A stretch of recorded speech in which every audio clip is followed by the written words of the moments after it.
Hey y'all, if you don't mind, click subscribe, and if you like the video, and click the like button, and we appreciate every one of y'all. Hey y'all, Fat Man Outdoors. Want to touch on the subject real quick. Had a guy bring a AR into the shop here the other day that was chambered in 7.62 by 39. Real nice little gun. It was one of the Palmetto State builds that he had bought at a gun show, I understand. Someone had bought them and was putting them together and reselling them. Brought the gun home, shot 2 or 3 rounds through it, and he said after that, I can't get it to shoot. Said I'm getting every 3rd or 4th round, I'm getting really light primer strikes. Can't figure out what's going on with it. He said, and I said, okay, I'll take a look at it. So I took it apart, checked everything. The tension on, immediately was worried about tension on the hammer spring, because we've been having some issues with hammer springs being put in backwards or light hammer springs, and I don't know how that's happening, but it's happening with a lot of manufacturers. Putting them in backwards is just crazy. I don't get that at all. But anyway, so I checked that and it was good. His firing pin travel was good.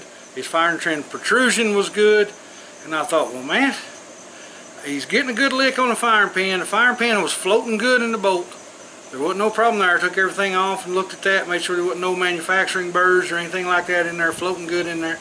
It was a little bit dry, but not completely dry. And I started thinking, well, something's not right. Why would he be getting light firing pin strikes and the gun not working? So I decided to put a bore light or bore camera down in the chamber and check and make sure there was nothing going on in the chamber. And the minute that I stuck it down in there, I saw some pretty bad stuff. I'll post a couple of pictures and part of the video to show you.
That thing was eat up.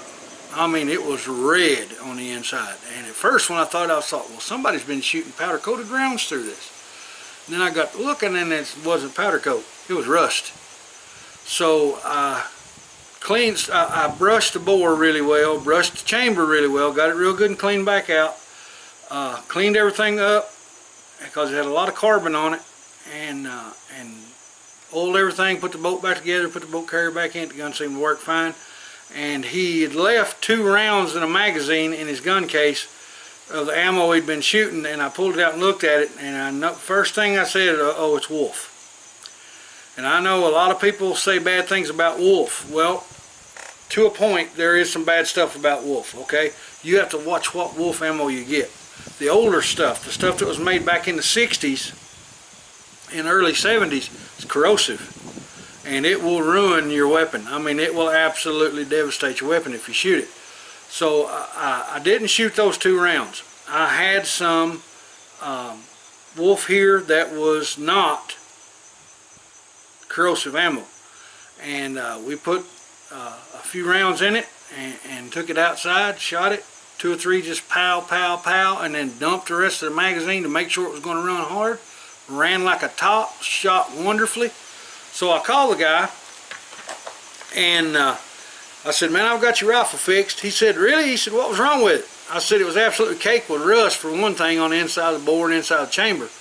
But I said you had a lot of carbon buildup also in it that I think was causing your bolt not to go all the way shut.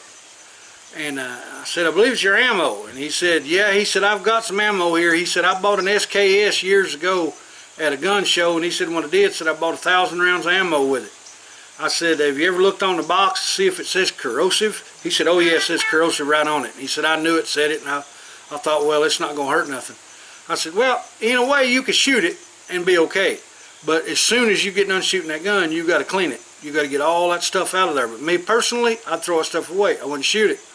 Because if you forget, or if you high humidity time like in the middle of summer, you let it sit for 2 or 3 days before you decide to go ahead and go clean it.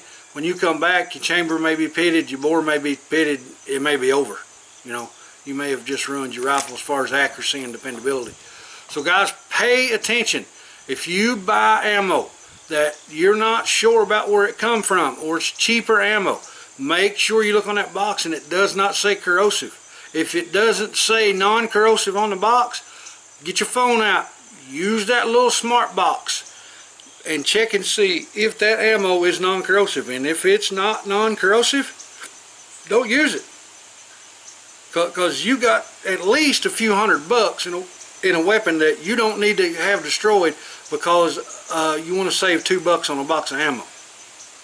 My advice is to get you a cheap press like the little Lee single stage press, and whatever you're shooting, whether it be 5.56 or 7.62 by 39, 300 blackout. Buy you a set of the Ultimate Lee reloading dies, get yourself some powder, get yourself some bullets, and do your own thing. And that way you know what's going in your gun, and not only that, you can sit down and work you up a load for your gun that's going to be the most accurate.